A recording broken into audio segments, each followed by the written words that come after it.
Soyons honnêtes, si comme moi vous avez grandi avec le premier foot de rue, vous voyez la version extrême comme une suite en 3D un peu éclatée. Y a pas de mal, hein, je pensais pareil. Pourtant, quand j'en parle à des personnes plus jeunes qui n'ont connu que cette suite, ils sont presque tous unanimes pour dire que... bah c'était pas si mal. Donc à la fois pour leur faire plaisir et vérifier s'ils ont raison, je suis allé voir cette série. Est-ce que c'est bien? Écoutez, je vous propose d'attraper votre ballon et de vous faire votre propre avis, parce que je vais vous résumer toute l'histoire de...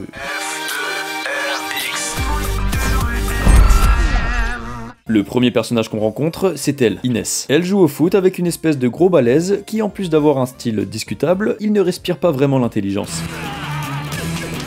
Le mec tente un tacle glissé, mais il se fait esquiver sans aucune difficulté. On entend alors le public réagir et on comprend qu'ils sont tous les deux en train de jouer devant leur équipe respective. Ralph, c'est le nom de l'autre qui se foutait des gifles, il joue avec les Darkseid. Et Inès avec la team. Ouais, le nom de leur équipe, c'est littéralement l'équipe. J'espère qu'ils sont plus créatifs sur le terrain que pour trouver des noms. Parmi eux, on retrouve Joey, leur gardien, Greg, le buteur, Luna, une défenseuse, et celle que vous connaissez déjà, Inès, qui joue milieu. Mais là, il nous manque un capitaine. Justement, il arrive. Il s'appelle Samy, et en plus d'avoir une mèche de cheveux giga énervante, il fait une gueule de déterré. Parce que... Ma mère veut me présenter son mec. Quoi ?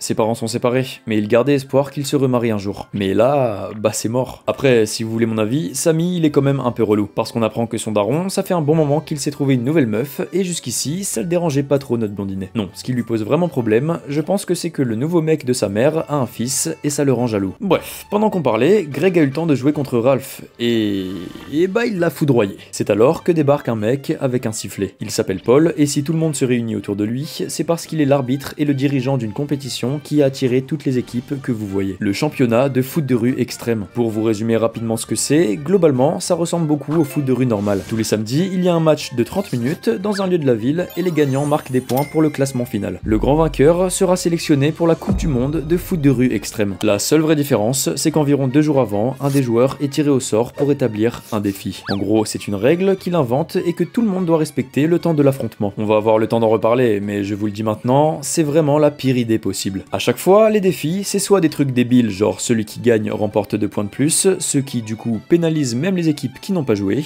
soit c'est des bails dangereux. Par exemple, aujourd'hui, c'est les Darkseid, la bande la plus détestée de la compétition, qui vont donner la règle à suivre. Et Sly, leur capitaine, demande... Pour le match de demain, on devra remplacer un de nos joueurs par un joueur plus vieux, 17 ans minimum.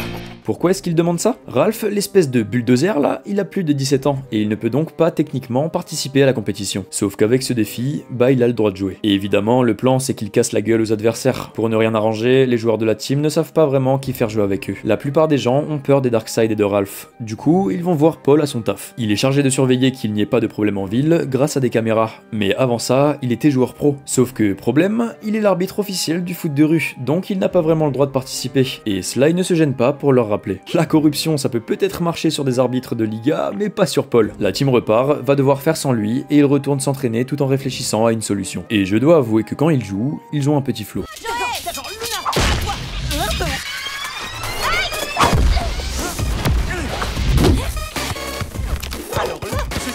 Mais malheureusement, ça ne fait pas avancer leurs recherches, et Samy les quitte avant d'avoir trouvé une solution, parce qu'il doit rencontrer le mec de sa mère. Et c'est à contre-cœur, parce qu'il n'a vraiment pas envie de faire sa connaissance. Finalement, il arrive chez lui, et... Attendez, c'est quoi cette baraque? On dirait un mélange entre un chalet et un conteneur. Puis c'est quoi cette terrasse dégueulasse? Elle est faite en récup ta maison? C'était quoi le projet? Une fois rentrée, Isabelle, la mère de Samy, lui dit que le fils de son copain joue aussi au foot de rue. Et c'est trop bien quoi, ils ont trop de points communs. Sauf que notre blondinet, ça lui en touche une sans faire bouger l'autre, et il joue aux jeux vidéo jusqu'à ce que les invités arrivent. Samuel, voici Ramon et son fils Sébastien. Salut, moi c'est Sébastien. Ouais, j'avais entendu. Mais tu peux aussi m'appeler... Je vais dehors. Excusez-le.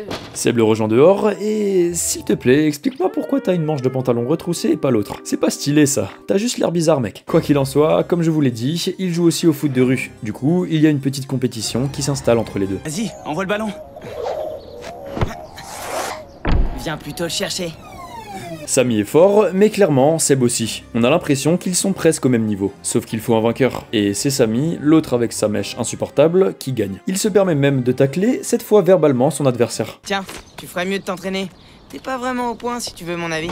Ah ouais, il lui laisse vraiment aucun répit. Après ça, Samy part retrouver son équipe, qui n'a toujours pas trouvé son joueur de plus de 17 ans. C'est alors que Sébastien débarque comme un sauveur et se propose. Dingue, c'est Tag. Mais non, lui, il s'appelle Sébastien. Exact, Sébastien Tagano. Dit Tag, le champion du monde de foot de rue. Attendez, ça avec son pantalon à moitié retroussé et son bandana immonde, c'est Tag? Désolé de t'avoir critiqué, hein. En même temps, je vois pas comment j'aurais pu te reconnaître vu ce que la série a fait de toi. C'est peut-être les sentiments qui parlent, hein, mais je trouve ça criminel. Mais ok, on va dire que c'est moi. J'aimais trop la première série, mais je vais m'y faire. C'est cool de le revoir. Avec tous les exploits qu'il a pu faire dans le passé, c'est devenu une vraie légende du foot de rue, et tout le monde le reconnaît. Sauf Samy, du coup. D'ailleurs, par jalousie et parce qu'il n'a pas envie de devenir ami avec le fils du nouveau copain de sa mère, il refuse de prendre Tag dans l'équipe. Évidemment, personne ne comprend sa réaction, et il ne risque pas de changer de décision parce qu'une fois rentré chez lui, sa mère a une grande nouvelle à lui annoncer. À partir de la semaine prochaine, ils vont venir s'installer tous les deux avec nous. Aïe, le coup dur. Samy est vraiment énervé et la team lui met la pression pour recruter Tag. Alors le capitaine finit par craquer et par dire que s'ils veulent jouer avec l'ancien champion du monde, c'est d'accord. Mais lui, il restera sur le banc. Finalement, le jour du match arrive, tout le monde se met en position.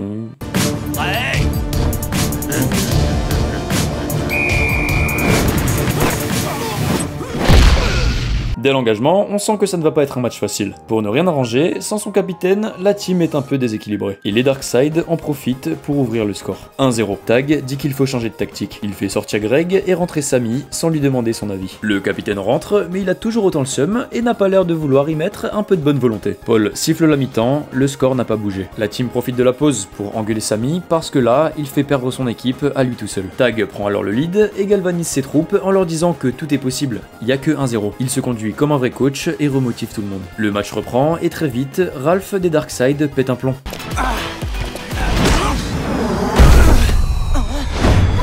Non mais frérot, tu vas pas me dire que t'as joué le ballon là. Tu prends ton exclusion et c'est tout. Ça laisse plus d'espace à la team qui en profite et marque. Un partout. Il reste 1 minute à jouer. Et en toute fin de match, sur une ultime dernière poussée de Samy...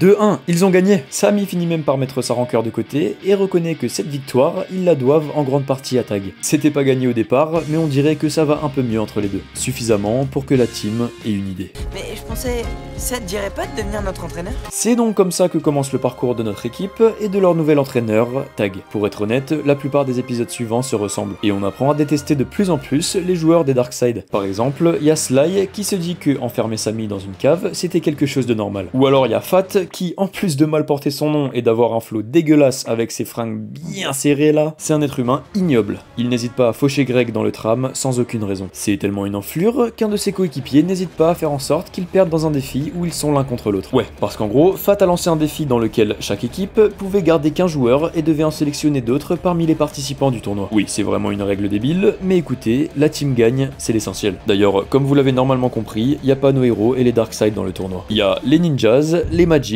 et les Del Toro. Dans cette dernière équipe, il y a une fille, Zara, qui est plus ou moins en couple avec Samy. Bah ouais, on a beau être adversaire, faut quand même savoir profiter. Par contre, je suis en train de remarquer, mais ils font tout leur date avec les fringues qu'ils portent quand ils jouent. L'odeur de sueur qu'il doit y avoir. En revanche, ce qui a failli empêcher leur relation, c'est pas leur manque d'hygiène évident, mais le fait que tous les mecs des Del Toro, bah c'est les frères de Zara. Et disons qu'ils ont mis une petite pression à notre blondinet. Sinon, tant qu'on parle de Samy, on apprend qu'il n'est pas très bon à l'école. Ça peut s'expliquer par le fait qu'il voit très peu son père et que cette situation le perturbe beaucoup. Ce qui fait un parallèle évident avec Tag au même âge, qui ne voyait pas son père car il a tenté une révolution contre le pouvoir oppressif en Argentine. Malheureusement, ça lui a valu de faire de la prison. Mais il n'y a pas que le capitaine qui est développé dans la série. À force de passer du temps avec la team, pendant et en dehors des matchs, on apprend un peu plus sur chacun d'eux. Par exemple, on apprend que Joey, le gardien, en plus d'avoir une tête de fou quand il a pas ses lunettes, il est dans un groupe de rock. Par contre, bon, il est un peu crédule. De la télékinésie. Télé quoi? J'apprends à contrôler les objets sans les toucher, par la force de la pensée. Un mec lui a dit ça pour le racketter, et il l'a cru. Greg, lui, on capte qu'il est fan de musique, et il a toujours son casque sur les oreilles. Bienvenue dans notre boutique de téléphone. Il a un léger problème de communication, je te rappelle. Ce qui fait qu'il a du mal à avouer ses sentiments à Cassidy, une joueuse des Magix. Malgré sa timidité, Greg, c'est vraiment un gars en or que tout le monde apprécie. Il a même réussi à être ami avec un membre des Darkseid, ce qui est assez exceptionnel. D'ailleurs, mention spéciale sur le fait qu'il regarde un épisode des premières saisons de foot de rue sur YouTube. J'ai aussi remarqué que Samy était fan de Sally Bollywood. De son côté, Luna a beaucoup de frères et sœurs, et ses parents passent beaucoup de temps à s'en occuper. Du coup, elle se sent un peu délaissée. Dans un épisode, Samy pense que sa mère va avoir un bébé. Ouais, encore un quiproquo de fou. T'existes plus pour personne. Voilà, bonne ambiance. De manière générale, notre petite défenseuse, elle a toujours une grande joie de vivre et c'est pas la dernière pour faire des blagues. Hey Yes Man, tu veux dire que les filles sont intelligentes mais pas très fortes, c'est ça? Ben... ouais. Tout le contraire de toi, quoi. Sa grande gueule lui cause parfois des problèmes, et c'est pas rare qu'elle se fasse harceler par des joueurs adverses. Mais c'est surtout pour cacher le fait qu'elle ait très peu confiance en elle. Elle se compare tout le temps à Inès, sur qui tous les mecs crushent, alors que elle, ils l'ignorent. Luna est un peu jalouse, ce qui provoque quelques tensions entre elles, mais heureusement, leur amitié est plus forte que ça. D'ailleurs, à propos d'Inès, elle se montre beaucoup plus réfléchie et moins impulsive que tous les autres de la team. Elle vit seule avec son père, l'épicier du coin, donc ça doit jouer sur son côté indépendant. Ah, et on apprend aussi qu'elle était algérienne, et qu'ils ont vécu au bled quand elle était toute petite. Là, vous allez peut-être me dire, ok, c'est bien, on connaît la vie de tous les joueurs, mais Tag, il devient quoi? Et c'est pour moi un des plus grands problèmes de la série, c'est qu'il devient pas grand chose. On sait qu'il révise beaucoup parce qu'il va rentrer à la fac, et il apprend à jouer du piano. Sinon, il est coach, mais on n'a pas vraiment l'impression qu'il ait un gros impact. Et le reste du temps, il est à la maison en famille. Il y a parfois des engueulades avec Samy, mais c'est normal entre frères. D'ailleurs, il va essayer d'éduquer un peu le petit blondinet, mais comment vous dire, il y a du travail. Je comprends toujours pas ce qu'elle nous reproche. De dire qu'elles jouent moins bien au foot que vous, juste parce qu'elles sont des filles. Mais j'y peux rien, moi, c'est comme ça. Je l'ai entendu dans une émission. Les garçons sont plus forts et plus rapides que les filles. Ok, on a capté quel genre d'émission tu regardais. Tu passes clairement trop de temps devant la télé. Mais bon, malgré toutes les engueulades et la jalousie compulsive de Samy, nos deux protagonistes tiennent énormément l'un à l'autre. Tu sais, moi je te considère comme mon petit frère. Ah là là, c'est beau de se soutenir comme ça. Et également, bien qu'ils soient tous adversaires, il y a des moments où les différentes équipes se soutiennent entre elles. Notamment pour se liguer contre les Darkseid que tout le monde déteste. De son côté, Paul, dont on ne parle pas assez parce que c'est clairement l'un des meilleurs personnages, il passe ses journées à regarder des enfants grâce à ses caméras.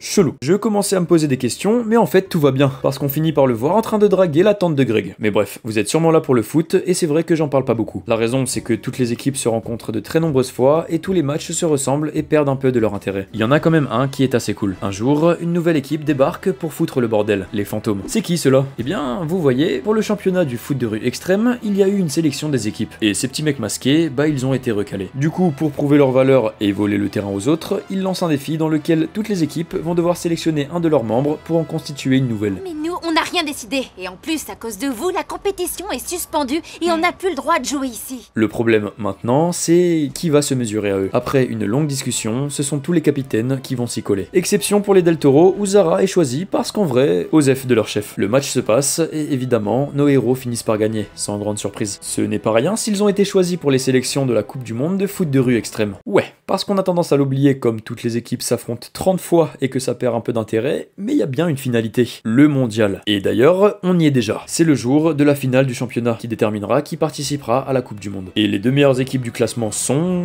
les Del Toro et la team, bien sûr. Comme d'hab, ce sont les opposants qui choisissent le défi, qui est les premiers à 3 buts remportent le match. Ça va être un gros match pour nos héros. Pas de temps à perdre, il faut réfléchir à une tactique et s'entraîner. Seulement, Tag n'est pas présent pour les aider. Apparemment, il a mieux à faire et Samy, jaloux comme à son habitude, ne se sent pas capable de gagner sans lui. Mais bon, il faut bien se débrouiller. Le match commence et rapidement, l'absence du coach se fait ressentir. Ok, Frangine. C'est joli le rebond. Luna défend sur elle. Hey, bien essayé.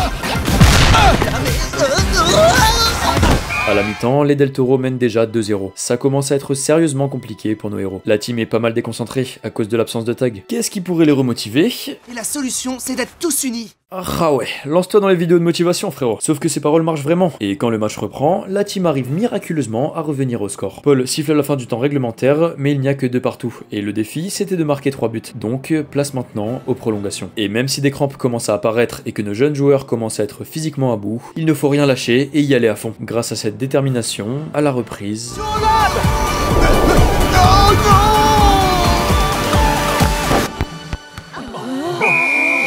Incroyable, mais vrai, les protagonistes de la série l'emportent. Ah, on l'avait pas vu venir celle-là. Et ce que cette victoire signifie, c'est que... Samy, Luna, Inès, Greg et Joey, c'est donc vous qui nous représenterez l'an prochain en Coupe du Monde. D'ailleurs, Tag, depuis le début, il était là. En fait, il a passé la journée avec sa copine, Héloïse. Et oui, je parle bien sûr de cette Héloïse-là. La relation a donc continué malgré la distance qui les séparait. C'est beau. Rien de mieux pour finir que de l'amour. Et une victoire de nos héros au championnat du foot de rue extrême. Alors, est-ce qu'au final, cette série était vraiment bien? Bah, clairement, c'est vrai que les sujets évoqués paraissaient moins sérieux que dans les premières saisons, où on nous parlait de racisme, de pauvreté, de prison et même de la mort du personnage principal. Foot de rue extrême choisit d'aller sur quelque chose de plus léger, de moins grave. Ça veut pas dire que c'est mauvais, juste différent. Et parfois, c'est dur à accepter quand on a vraiment aimé la première série. Je suis le premier à qui ça fait bizarre. Mais à ce propos, je ne sais pas si vous avez vu, mais une suite a été annoncée pour Foot de rue, la première version qui a peut-être bercé votre enfance. Alors, ne voyez pas extrême comme la fin de quelque chose que vous aimez, mais comme une pause, un bol d'air frais avant de vous replonger totalement en enfance.